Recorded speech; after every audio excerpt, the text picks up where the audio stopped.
Alright, y'all, so that first biscotti video accidentally got abruptly just cut off. So I'm going to keep it as it is and go ahead and make a part 2 to this. I know I could edit, and a lot of people have stated that the editing system I had before didn't work out right. So right now I have to just segment my videos until I can come up with something better. But at least I finished that video off before it got cut off.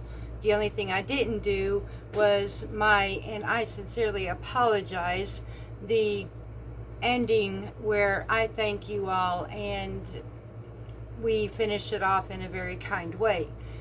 Frankly, it just got abruptly cut off. So I'm going to go ahead and continue on with this video. This is the low carb biscottis, and we're going to go ahead and start with our liquid ingredients first, and we will go from here. So let's get set up. I think what I need is a second phone just for videoing, so because this one here has so much traffic on it while I'm trying to do videos at the same time, it actually drives me nuts. Between everything that happens on the homestead plus trying to manage this phone, the traffic and my videos, it makes it hard. So I may look into a secondary videos or a secondary phone. In the meantime, let's make our biscotti. So we are going to start out with our wet ingredients first. We are going to start out with 1 egg. This is my farm fresh egg. I need, let's see here. We need melted butter, and it is said that they suggested that we use the weight ingredients, or weigh the ingredients, and that's exactly what I did for the most part. But as far as this butter is 1/4 cup, which is 4 tablespoons of melted butter that is going into this mix.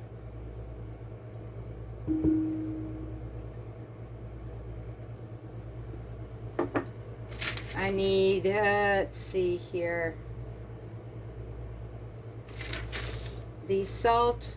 I need a 1/2 teaspoon of salt, and I am using unsalted butter, by the way. So I need a 1/2 teaspoon of that. I did not weigh that as I use my teaspoons. These are pretty easy to use. So there's a 1/2 teaspoon of salt. I have 4 grams of baking, well no, that stays, not that one yet, y'all. My sugar I need. I have 70 grams, and they're using monk fruit. Now I don't have regular monk fruit. All I had was a golden. We're gonna try this. So I have 70 grams of monk fruit sweetener.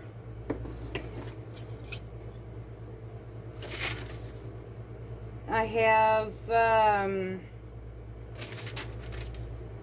1 zest of a lemon and 1 zest of a full orange. Now that's going to come out to about a teaspoon each. So I don't have a full zest from the orange, so I'm going to add about 1 to maybe a 1/2 teaspoon of orange extract to go with it.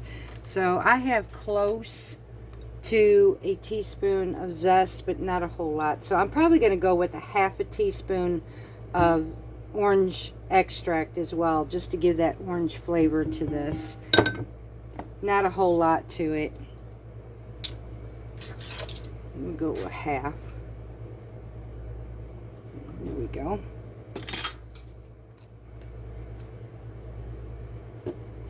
And then I'm going to be adding my nuts to this as well, and we are using approximately, let's see here, almonds, 1/2 cup or 60 grams of almonds. So before we add that, I'm going to go ahead and mix this together really well first. Just going to blend this all together and make sure it's well combined and whisked.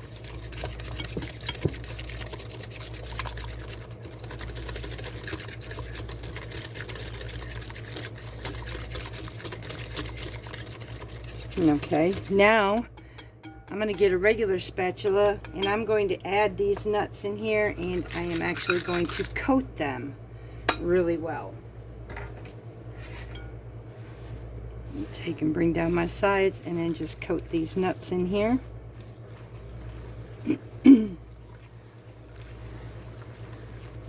I am really hoping these work out. This would be amazing, and I would actually earn brownie points for hubby because, well, not long ago he mentioned when was I going to go to start baking for him again. So I take it as a hint. About this time of year he knows fall's coming, so he wants those baked goods because he knows I start baking from fall all through winter up until spring, and then when it gets hot I actually stop. So now on the oil or the melted butter, if you did not want to use butter, you are welcome to use coconut oil, olive oil, avocado oil, any base of a fat. So now we're going to go ahead and add our dry ingredients, and our dry ingredients will be 240 grams of almond flour, 4 grams of baking powder. So, and I am going to sift these into that bowl so that I have all my ingredients blended well. So I'm going to go ahead and get my sifter out, and we will be right back. Okay, y'all, so now I'm going to add this to what I use as a sifter. I'm going to add that to my wet ingredients.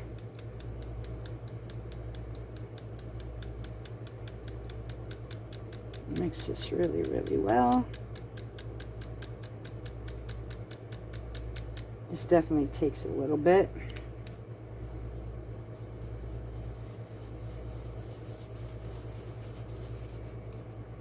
Okay. And now we're going to mix this all together. Make sure it all comes together. It's going to get nice and moist. Again, it will be somewhat of a sticky dough.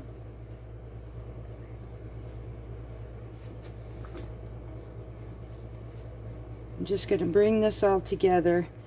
Once it incorporates and absorbs all of that liquid and there's no more dry mix left, I'll be forming this into a ball.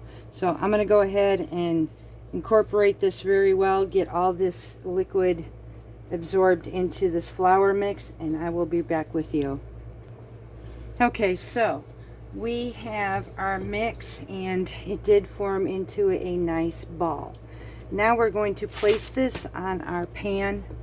Now again, remember, these won't get completely crispy like most of your biscotti will.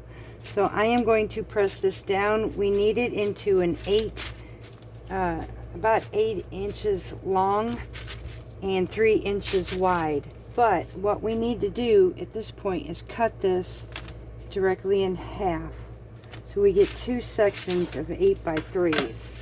I'm now going to put this over here and kind of separate them a little bit.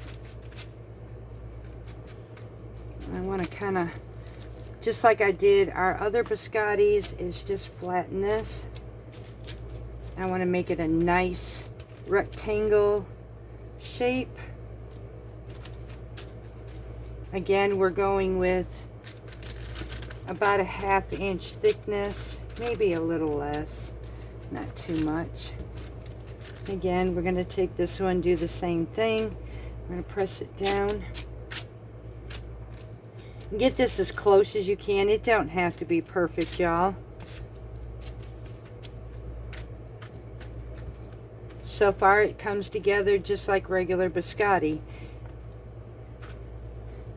And like I said, there are other recipes. We're just trying these till I can find the right one, because occasionally, not just for my husband, but I still do occasionally low carb foods.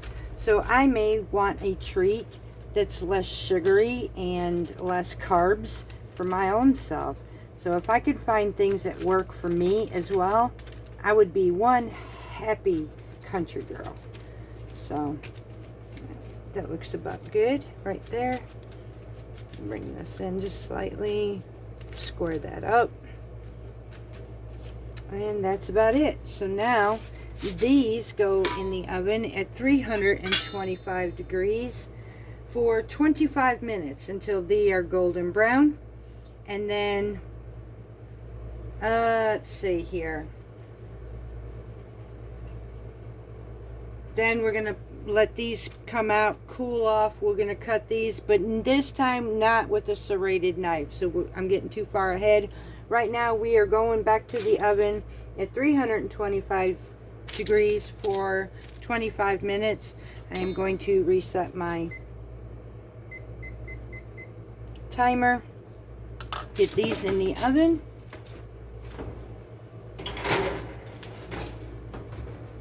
Hit the start.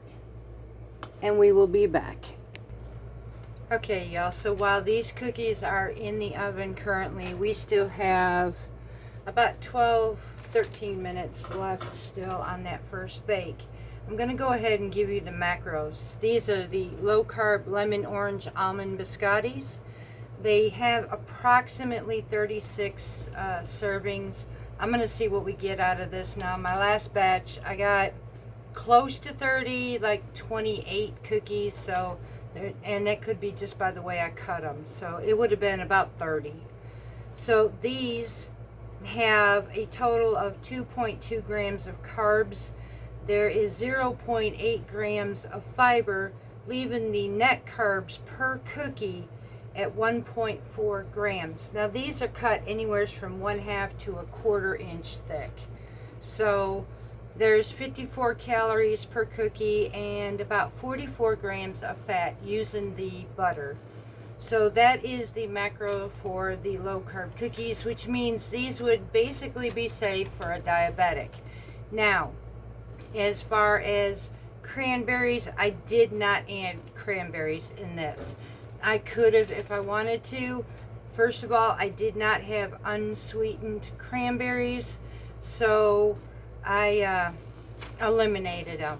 The other part of this is these called for pecans pieces, and I used almond, or you could use almonds and pistachio. I didn't have pistachio, so I went complete all almonds on that. So the total carbs could be even less than this, since I don't have the cranberries in it and I don't have pistachios in this. So basically it is a very low carb dessert, one that I don't think I would actually indulge too many in, but enough that would be safe to you and it wouldn't really hurt a diabetic at all. So I thought I'd give this to you while we're still waiting for our cookies to bake on that first round.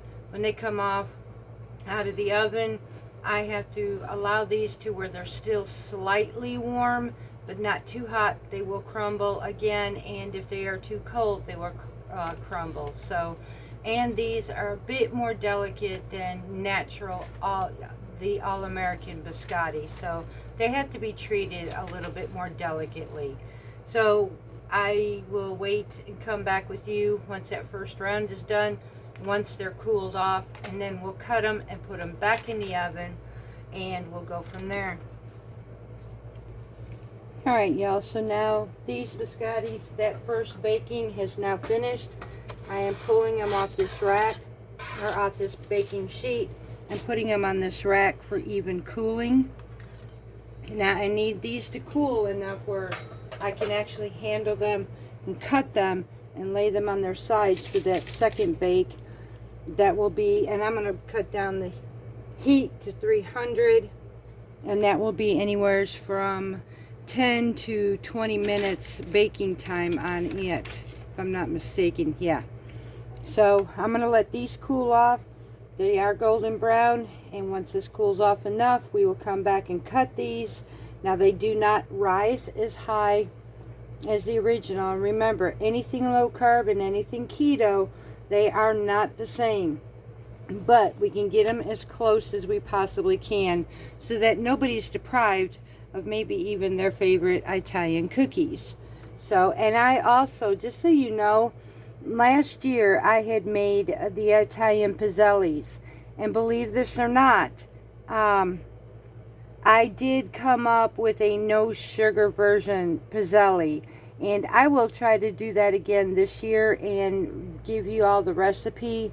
and how I did that. They actually were quite amazing. So oh Lord, that's hot. It just came out of the oven, y'all. That was a blooper and a half. So we will be right back. Okay, y'all, so now this is cool to where it's slightly warm. I can feel it with my hands. I can touch it. Now I'm actually going to go ahead and slice these. Now this, unlike the other cookies, you do not want to use a serrated edge.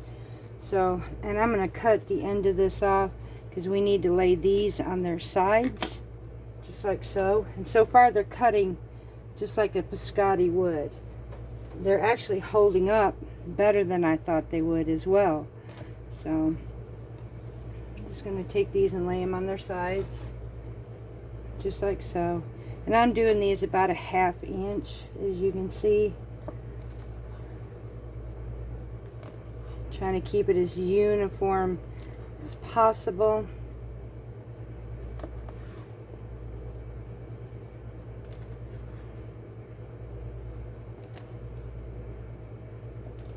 Just like so.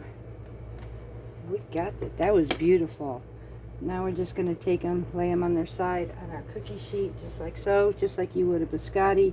Now some, they don't do that. Like my first round, we did it straight up, but these we want on their sides.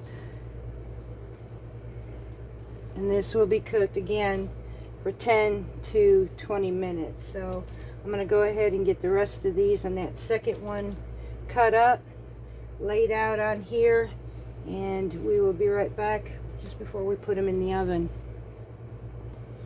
Okay, there we have it. We have going in our second time, 300 degrees. We've got our timer at this point. I'm going to set it for 10 minutes, see where we're at. We want these golden brown, and I'm going to set these in the oven now.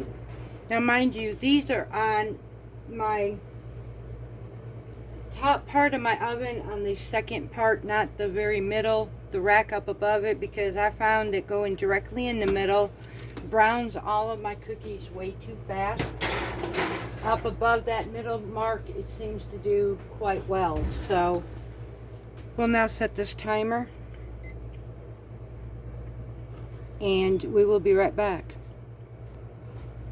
Okay, so with the ends of these, I decided to do a taste test. I will tell you, these turned out way better than I could have ever imagined from a low carb, no less, biscotti.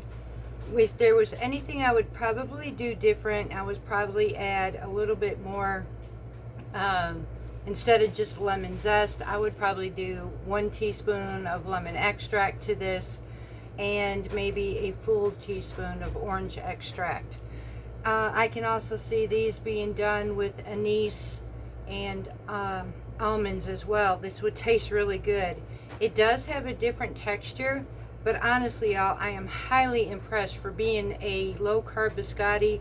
Would I eat these? Oh, heck yeah.